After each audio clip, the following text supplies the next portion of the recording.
Hey everyone, so I just came across a video by Godfrey, once again, Godfrey Comedy. Check him out. I'm not sure why I always promote. I honestly, I'm very faithful to watch his videos because I do find that I get a good laugh first and foremost. So there's that. But also, yeah, it's his content is informative. His content is spot on. And interestingly enough, I actually wanted to say this because I was thinking to myself, like, oh, like there's many individuals in the world that will naturally deny that um, white people have simply held power because they have oppressed and they have murdered, they have done the unthinkable, right? They will deny this. Well, naturally, it benefits them, that being the white community. And I can't help but think also of my time when I went to, and I've watched a lot of Godfrey Comedy's videos, and I know that he definitely has said many things regarding the Latino community being anti-Black, all of these things, and making it comical in the process. And when I even went to one of his shows, he spoke a lot about that, right? And I couldn't help but think that those, especially, the white audience, or if anyone is watching this is white, right? And gets offended by much of the content that I put out there, I would say, and gets offended in general, like even other videos that specifically are empowering the Black and brown community, uplifting the Black and brown community, and speaking the truth on history. I can't help but think, like, if you're offended, and this is something that I had come across as well with another YouTuber that's has conversations. He is, or seems to be, Latino, and he does talk about these topics, definitely upholds the Black community highly as well, and speaks on anti-Blackness. And he's had a couple of individuals, especially those that are white adjacent within the Latino community, come and speak with him. He does, or it seems like he does a lot of interviews or has conversations with people from different ethnic backgrounds and speaks on these issues. And these white individuals have been quick, like white adjacent. It doesn't matter if they're white, Hispanic, naturally. In this world, when you navigate this world and you present yourself as white, you will reap the benefits of appearing white, right? So these very individuals have been quick to be offended or get offended. And I took a moment to say, if you're offended because, when I went to the Godfrey Comedy show, there's a lot of things regarding the Hispanic community. I look more than anything Latina. I find that I look mestiza, perhaps, or I don't know. I don't know how I'm perceived. I've been perceived differently by everyone when I've traveled to every country, especially brown country, Black country. I've like, oh, you look like one of us. So I'm like, oh, I must look like everyone. Great, I love it. Especially when it concerns the Black and brown community. So I don't, like, everyone has a way of perceiving me personally, but I find that everyone, especially when I'm in the West, for the most part, I think here in the US, knows that I don't know, I don't travel to Europe. I haven't been to Europe. Actually, I did a layover through there, and I did get asked if I was Samoan. So I think, once again, there's different perceptions of who I am or I present it's just a matter of what community do I look most like in that region, right? So, or that's what it seems, or it's most common here in the US. As you guys know, Latinos are very common. Europe, that might not be the case. And in another continent, like I was living in Korea, a lot of them thought I was Filipina. So it's a matter of what is the larger minority group that I may look closer resemble. So I guess not to detract from it, but it's just like, here in the US, at face value, I will look Latina, right? And and sorry. And I'm sure that individuals around me was like, oh yeah, she's Latina. Like, yes, her community is very anti-Black. Yes, her community has a lot of self-hate. And honestly, I'm not offended. Yeah, all these things are very true, very real in our communities. I am sure that people can speak in regards to their communities. They're from other minority groups where there's a lot of these things, a lot of these patterns of racism, colorism, whatever it may be. I say, if the shoe fits and if you're being offended, perhaps you're the problem. But actually, you are the problem. And perhaps one needs to take a moment to reflect and introspect to determine if they have some racist beliefs. And this is why I say, and I'm not really sold on this idea that there is necessarily this idea of like white liberals. Yes, there can be individuals that are white that support us and uphold our, black and brown empowerment.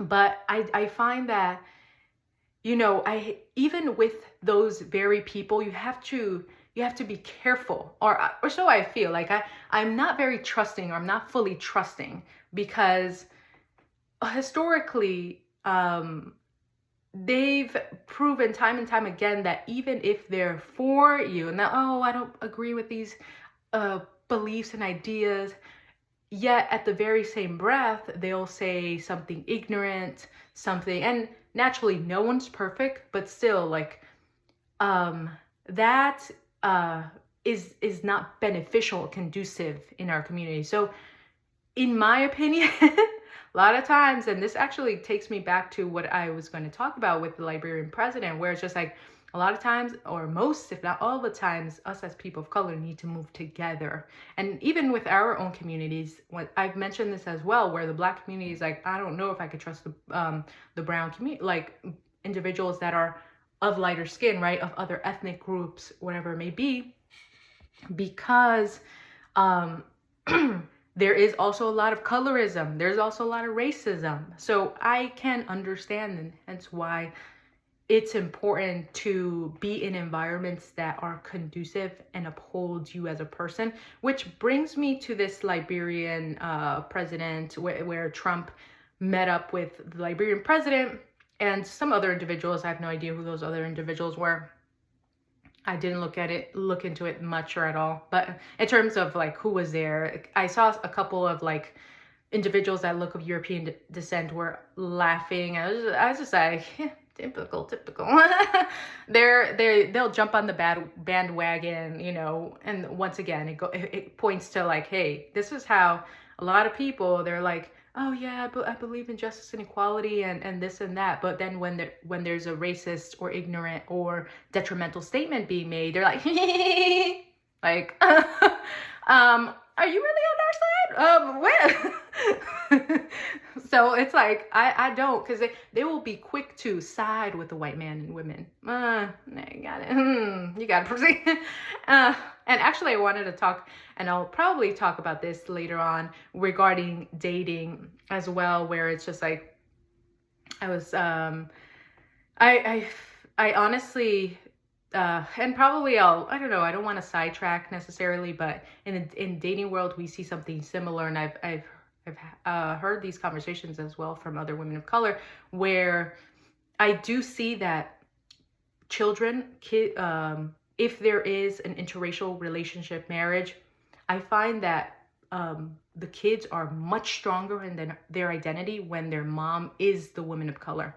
Hey, that's just what I've noticed, and it's just like, this is interesting. And there has been a YouTuber that's mentioned that, and I find that when the child, like the black, brown child, is raised with a white mom, I feel like their identity is very much lacking. And there's I haven't studied this, but I've also seen other YouTubers talk about that very thing, and I'm like, yeah, actually that is true.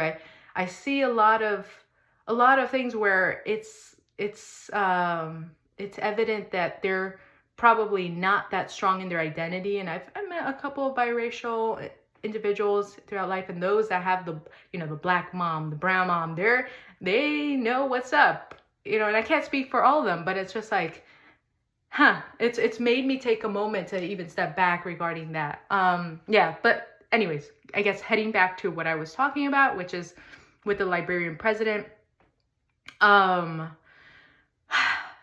I, just to connected to what I was saying, where it's like, even like us as communities of color, we need to proceed with caution, or so it seems. And that's what historically that's been something that time and time again has been proven, like just judging off things that I've seen, things that I've experienced, conversations I've had with other POCs. It's like, yeah, unfortunately, yes. And this applies to all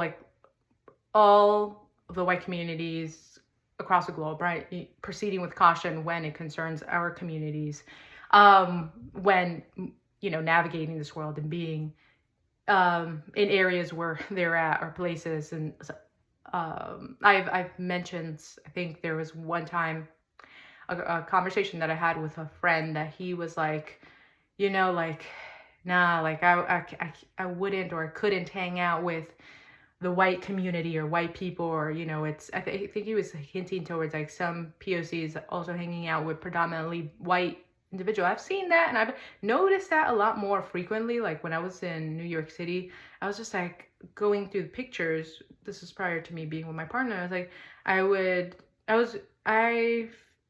I personally, like, my preference had always and has always been like POCs and people of color, men of color. Despite I feel like you should go with where you are loved. So there's that. But it's loved in terms of, and I find that actually I want to talk about this as well, because I find that even within my own community, when I've navigated around brown men specifically, although I have dated black men as well, and I have a lot of love for the black and brown community as a whole. That has been always my preference. But it's just like,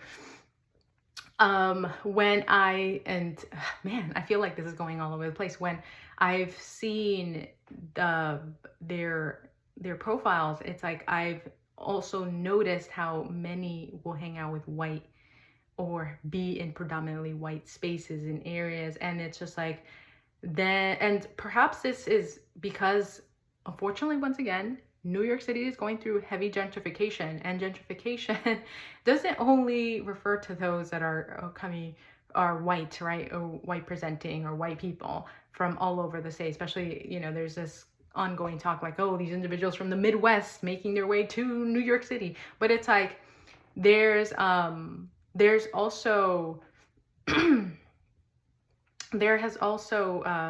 there's also been a lot of POCs coming from these areas where they have been in predominantly white spaces. And honestly speaking, a lot of the individuals I've known, sadly, and I'm going to get to this topic as well within dating, and this has led me to expand my net, as they say, or just like look at dating in a more less like, oh, just POCs. No, I was like, you know what? I'm gonna go with where I'm loved, because POCs, and this is why for me this sorry, it's super warm in here. This channel is important to me, and I'm very passionate about putting my message out there, because I've seen a lot of POCs, and I've seen these conversations on YouTube as well, where a lot of women of color have mentioned that many men of color do not choose, right? They do not choose their women. They do not choose women within their community. They'll often look outside of that very community, a little lighter, a little brighter, right? And so it's just like, I've seen that. I've experienced that myself, and I'll be talking about that at some point in another video. It's sad, because if we were less like, oh, this other community, and it just so happens that they are lighter and brighter, like, oh, just because, and I feel like people try to disguise it. A lot of men of color try to disguise it. Oh, there's more culture, there's more traditional. No. Is it colorism, or is it racism? I'm not gonna. I really want to point that out, because that's really detrimental to also the dating pool. This continues to exacerbate issues that already exist. As you guys know, it is a lot more difficult often for black and brown communities to even date. So if we're approaching dating with colorism, right? With, oh, the person has to be this specific color. Then we're limiting ourselves and limiting the possibilities of finding someone great, right? And someone amazing. So I want to say that much. I know I derailed a lot, but I wanted to say this because I'm going to be doing a video eventually on these topics. I don't really talk so much about dating, beauty, because I feel like those things have never been of great importance to me personally, like dating, beauty, marriage, those things. I'm always like, you know, those are there. Those are like add-ons in my life personally. Those are like, you know, they're there. You know, someone don't like me, I don't care. Someone don't like how I look, I don't care. I don't care. You know, it's like more, that's how I approach, you know, and I feel like they've been kind of like very unimportant in my life. And but I do want to talk about that because that does, I feel like there are people out there that do, like a lot of POCs that do, hey, they prioritize those things are important to them. And everyone, once again, is an individual. So we all, you know, I want to cover topics that concern us as people of color, and that are important and relevant to our lives, right? There's so many facets of life. It's not only specifically this and that in which I may target, but there's other things that are also interconnected with the very topics that I mentioned and talk about. So, back to what I was saying. Okay, yes, I'm finally back to what I was saying, but I guess I wanted to, I think that whole long talk was very much so interconnected with what I was even going to say, which is it's so sad to see the Black and brown community. And you know what, like, yeah, well, Trump has been to the Gulf countries, and man, I do want to actually talk about that as well in maybe another video, regarding how it's interesting how Trump supporters are like, no, we don't want our taxpayer money going to unimportant, irrelevant things like education. Yeah, that's irrelevant. Giving children meals, yes, in school, that's irrelevant. Well, we are anti-abortion, yes, so we are very much so anti-childhood, you know, ensuring that these children grow up well, you know, clearly they're anti that too. So I was just like, okay. But then at the same breath, like, Trump is going to be doing a UFC match or something at the White House. And why is the White House called the White House? Anyone catch that? Is it because it's White House? I'm sorry, I had to. I really always I've always been like, okay, why can't we call it Black House? Like, sounds nicer. But yes. So he wants to, and then he did the whole birthday, the parade, the military. Yeah, taxpayer money's definitely going somewhere useful. Okay. Anyways, it seems to it's leveraging his status. He's taking this time, especially this presidency, to make sure he gets the most out of it, right, for himself and not for the people. So only if some folks could put two and two together, but it seems like that's an impossible task in this world. So yeah, well, back to the Liberian president. I feel like a lot of communities of color, POCs, Black, brown, our communities need to stop being okay. I don't know how these individuals feel in terms of seeing the president, right? There was an interview by some secretary from the Ivory Coast, and she had a lot of kind words, and a very beautiful woman. No, and that was said in that conversation. But I was like, she had to pander to Trump. She had to say all these nice words, and yes, she was attractive. I mean, she, like, Black woman, come on. Like, I'm just amazed that the world is always hating on, hey, for the Black women watching this, you guys are very beautiful. Y'all got a lot of haters. It's haters, right? Jealous of something you guys got that they don't got. Just saying. So I'm going to say that much. So with that being said, so she, she pandered to. So I just don't agree with that. My gosh. Anyways, like I feel like our communities of color should not even go sit in the table with this KKK member, period. This individual that's, benefits from the oppression of the Black and brown community. So does his administration. We should not be sitting in that same table, because these are not people that have historically been for us. These are people that will never be for us, right? Oh man, and we why?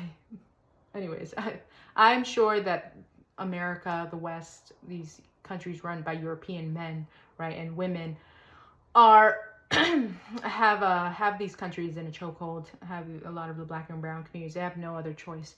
But I'm just, oh man. And actually, the whole point of this video is because this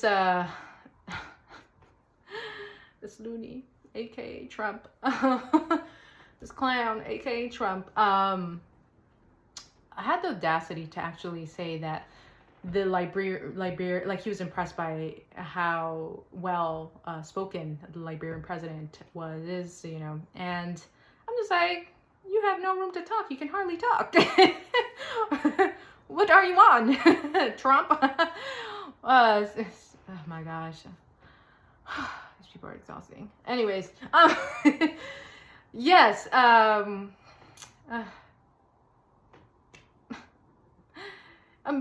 white Americans have no room to talk when they don't even speak more than one language.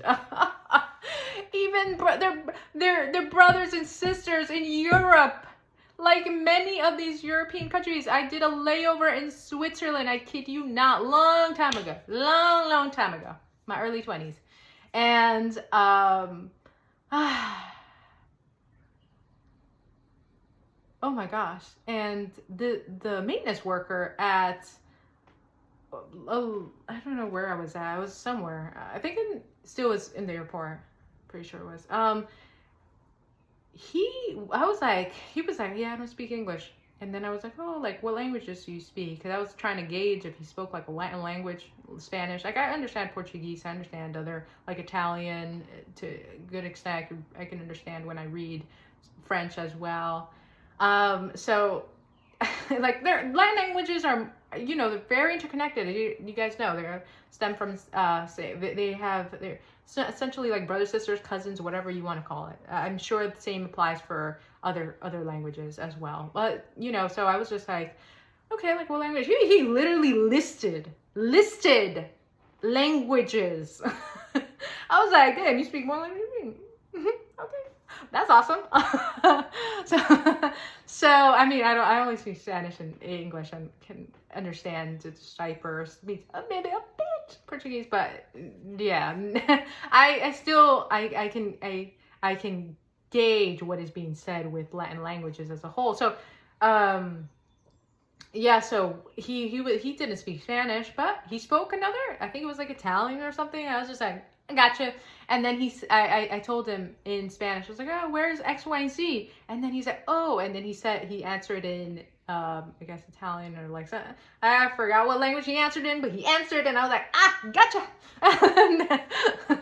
And it was like, oh my, Trump has no room to talk when Black and brown people speak more, especially like on a global scale, speak more languages than this colonizer would ever imagine or dream of. So, especially here in the US, everyone knows that also another thing is like, why are we surprised that someone from another part of the world can speak so well? Oh my gosh. I mean, hey, he's amazed because he's a Black and brown person. Let's keep it real. But it's just like,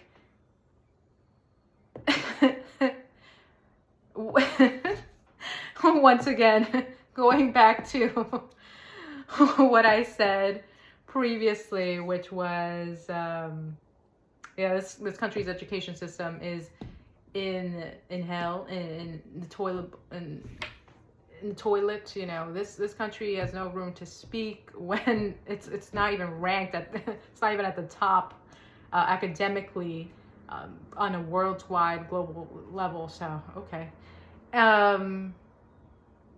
yeah. So there's that.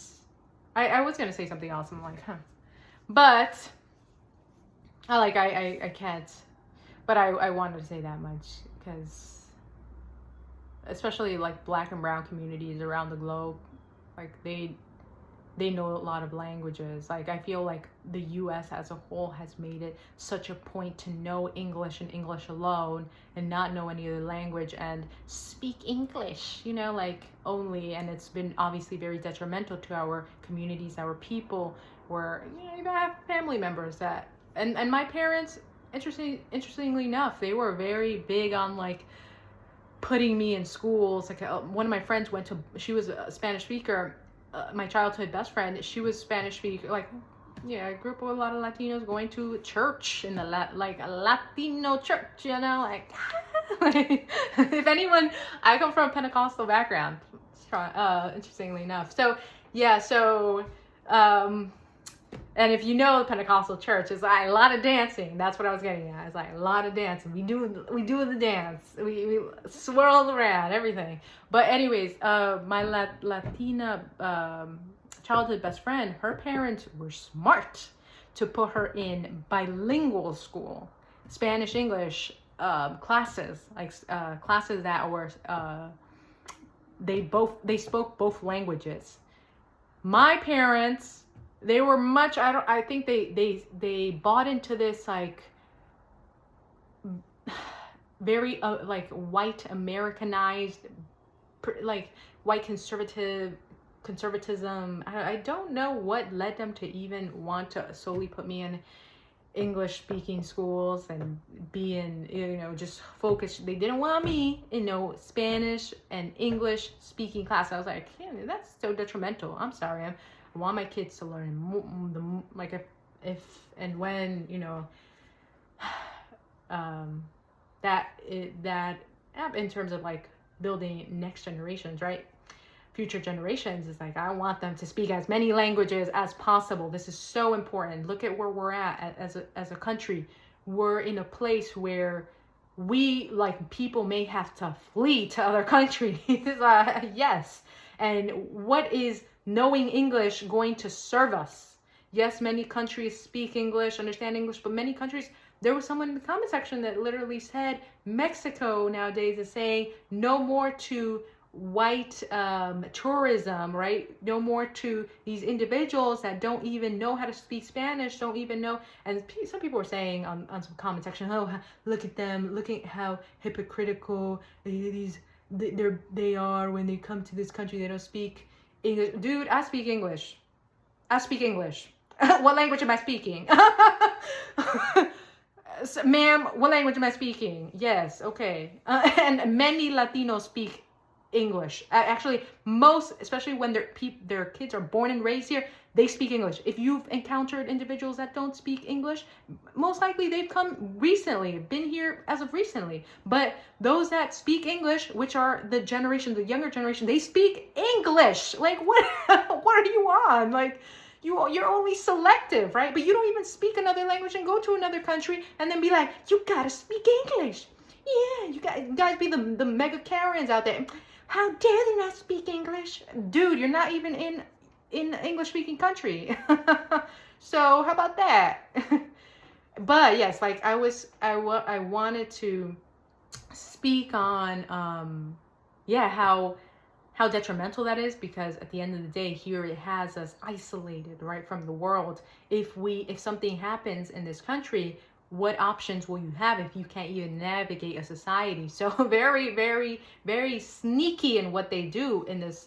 And, you know, when you have xenophobia and you cater towards, oh, you got to be like us, you have to assimilate, you have to be just like us, be just like us, and let's keep it real. Be just like us means be dumb. I'm sorry. Be limited, be ignorant, be racist, be hateful, be all these things that are not conducive to society. Will never benefit you when all is said and done. This will not allow you, this will not open doors for you on a global scale when you're not speaking more than one language, when you don't have a global perspective and idea.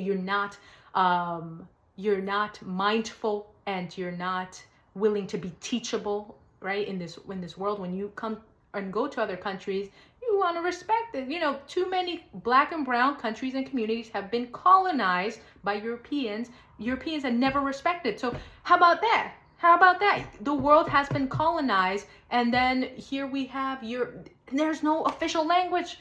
Let's help me.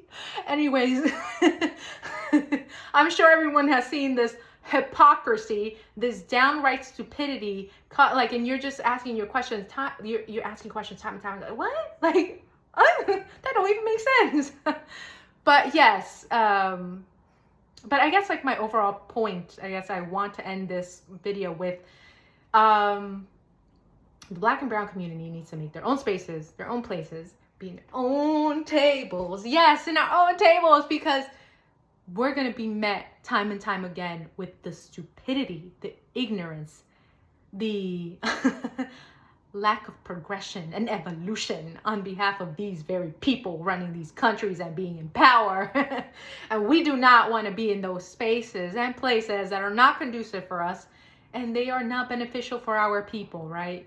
You have to bend over backwards for them just to appease to them. They have no desire to uplift and uphold your community. They will turn their backs at whatever time they wish. They even turn their backs to their own community. How much more would they turn their backs on us, right? On the black and brown community. So we got to be wise and smart in how we move in this world, and also what we speak, like the information that we give to our brothers and sisters on a global scale. It's unfortunate that many black, I've come across so many comments with our own black and brown communities being ignorant and stupid and exemplifying much of these same behaviors, this same conversation, the same rhetoric and talk that the white man and women has pushed out there and they're like these, you know, our communities are like, oh yeah, we don't want to be like them, we don't care, and then we speak like them, we say things like them that are not conducive. And you know, it's so sad because it's like, say things like them that are not conducive to our communities, and that's what I'm talking about. There's a lot of trying to insult, right, our very own, and that being the black and brown communities, trying to throw jabs at one another, distract us from the greater purpose and focus that we should have, which is, hey, we need to uplift our own, build our own, because the white community has never been for us, never has done that, will never do that. Honestly, they're going to only take care of them and their own, right? That's the reality of it, and we need to realize that. And okay, how do we start voting? How do we start moving very intentionally when we select things in our lives, people that are around us, those that we build a partnership for the long haul, those that how are we doing it in very intentional fashion that our next generations are now confident in their self, in their own, ensuring that they uphold black and brown people, right? That they are not they're not buying into these lies that the white community, white people, colonizers, those of European ancestry, have propelled for so long. So that's super important. Yeah, and that's about it. I feel like we need to walk more intentionally, walk more wisely. Ibrahim is a great example of saying, no, I'm not visiting the White House. I have no reason to visit the White House when you insult my people. Like, I'm sure he knows that. He's a very smart man. Oof, that guy, quick man. Oof. I love it. So there's that much. He is not playing, and that's the attitude. It's sad that, and it's a lot of times a lot of the older generation had difficulties breaking away from colonization. They're still in this mindset, this a colonized mind, where I feel young people are saying no more. They have the strength, they have the energy, they have the resilience, right? But I feel like there should be no excuses to really, there should be no excuses in terms of siding with the right side, the Black and brown community, right? The right side of history. There is no reason to not side, because it benefits them directly, ultimately. But unfortunately, they've yet to realize that. It's like, how can I simply get breadcrumbs? How can I simply get, whatever I possibly can? And this is what continues to propel this idea of, the Black and brown community will always need us because beggars can't be choosers. And it's just like, no, we got to stand on business. We got to say, no, I'm not going to be okay with breadcrumbs. I'm not going to be okay with leftovers. That's not me. I'm sorry. So when we start standing on business, we're going to see change. All right. Take care.